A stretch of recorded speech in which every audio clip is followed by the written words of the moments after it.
the MD at LIC. Mr. Kumar, great to have you on the show. Just going through your quarterly performance and your VNB margins for the first quarter clearly were impacted on the back of, your product mix. Going forward, what kind of margin trajectory do you expect? Could it be in the range of 15% in FY23, and how is it that you plan to achieve it? See, this is a forward-looking statement. We have already said during roadshows also and in the previous press conferences also that we are looking at a 4 to 5 year horizon when we would like to be at the industry average levels in respect of VNB margins, and we are working over that. Presently, our portfolio is heavily tilted towards par business, and we are consciously making efforts to shift to the non-par side also, so that the margins improve. Right. Your new business premiums have seen a growth of 36%. At the current juncture, how are the premiums faring? And also, if you could give us a sense into claims in the first quarter and thereafter. See, first the premium income. Premium income, you see, last year it was the COVID-19 wave was there in the first quarter of the financial year. So one is the base effect. The second is the increased movement of our agents in the market, and they are able to contact many customers. And the third is the general economic activities which has happened. The country is coming back to the normal kind of business. All these things have been positive for the Life Insurance Corporation of India as well as for the life insurance industry. As regards claims, yes, we expected some tail effect of COVID-19 to be there, but overall the death claims have come down by about 1,400 crores. The maturity claims are a function of the business which you have booked 10, 15, 20 years back, and the policies are maturing. So that's not a concern because that is already predicted business. So what overall we have seen is that the claims have come down, but the surrenders have gone up. The surrenders, when we are talking about surrenders, also include the withdrawals in the PNGS business. So strictly speaking, they are not surrenders, but they are clubbed as surrenders. Total number of COVID claims have increased multifold to about 85,000 crore. Yes, 85,000 crore versus 10,000 crore. What is the reason for the same, and is it expected to moderate now?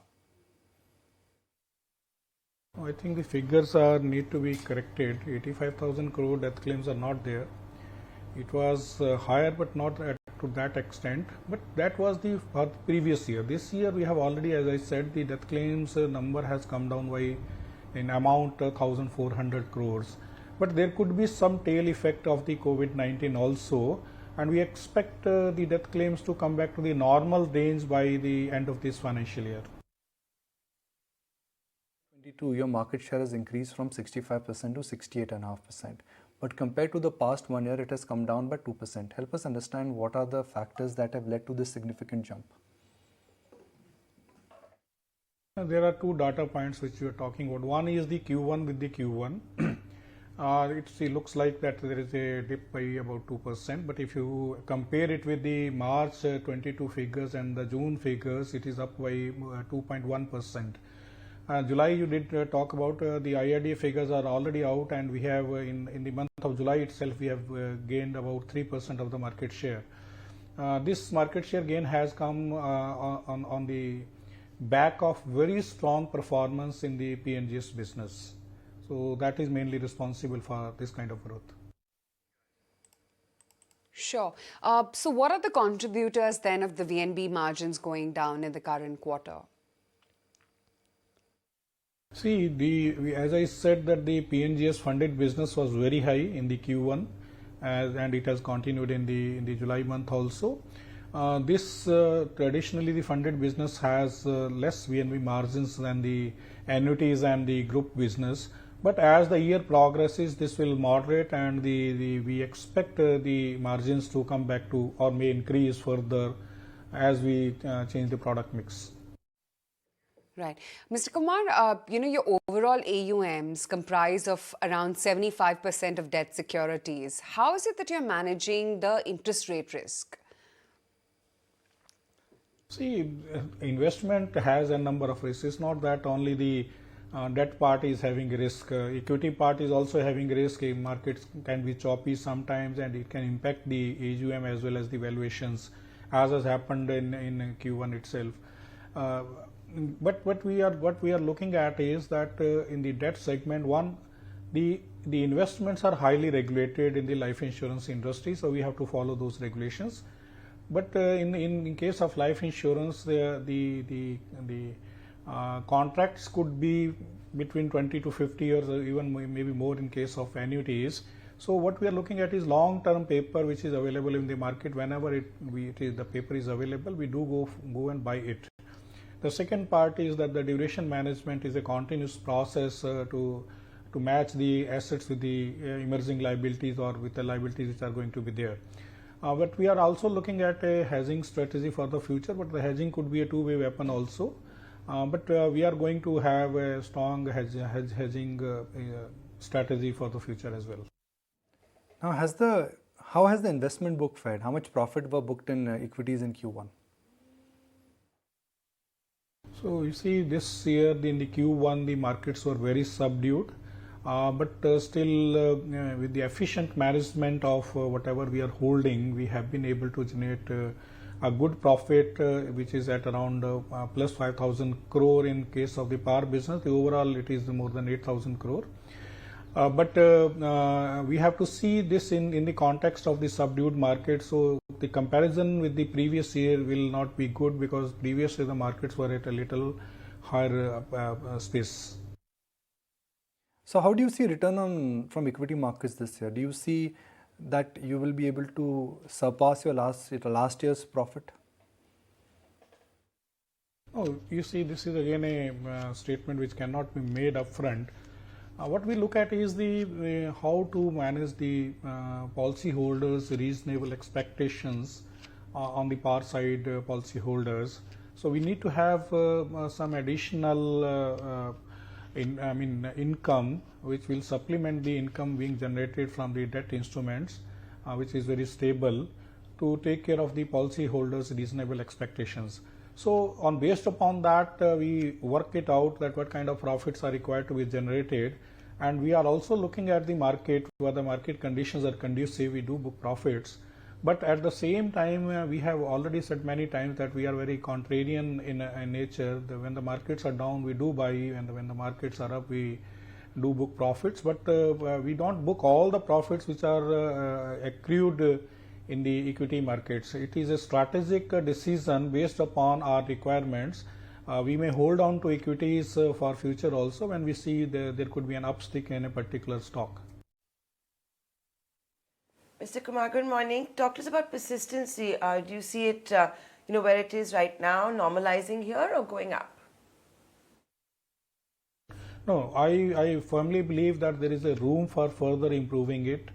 As I said that we have looked into 4 products which were contributing to the lower persistency, and we have redesigned those products, and which will lead to higher persistency in future. The persistency is also we have studied the various other parameters which impact the persistency, like the say the ticket size in terms of sum assured, our urban rural divide, also female male segment also. And also we are looking into the having revival campaigns, so that the book is very strong. Looking at that, our 13th month persistency has already gone up, and we are very strong in the 61st month persistency. We are almost at the number 1 position in that sphere. But we believe is that there is a further room for improving the persistency, and we are working towards that. And Mr. Kumar, the IRDAI recently came out with certain norms which was to improve insurance penetration, life insurance penetration. What, according to you, are the key triggers? Where do you see this space in the medium term? Look at from the statistical information which is available. The protection gap in India is at 83%. The insurance penetration is 3.2%, and the density is at $59. When we compare it with the other economies, even in the Asia, it is quite low, and there is a lot of headroom. As the India is growing, India's economy is growing. India is going to be a 5 trillion economy, US dollar economy very shortly. The benefit of this economic development will be felt all over the country with all all these segments. So we believe that with the interventions by the regulator to further increase the insurance coverage, there is a lot of opportunities available for all the players, including Life Insurance Corporation of India. Right. Lastly, on the IDBI stake sale, one wants to know, when is the expression of interest expected? No, this question is actually for the Deepam, not for LIC of India. And Deepam is driving that. I think sometime you should have some interview with the Deepam officials. That we surely will. But what about the disinvestment of IDBI Bank? Is that on the cards this financial year? Whatever government decide, you see there are two things. One is the government decision. The second is the dispensations which were given to us by the RBI as well as the IRDI. We have to follow those. They had given us certain timelines to dilute our stake, and definitely we will be abiding by those timelines, or maybe a little early. What we understand is government is very serious, that they had gone on record on press releases also, that they want to divest the stake in IDBI along with a management control. So obviously a lot of the divestment has to happen, and LIC will definitely be looking towards the Deepam for taking it further.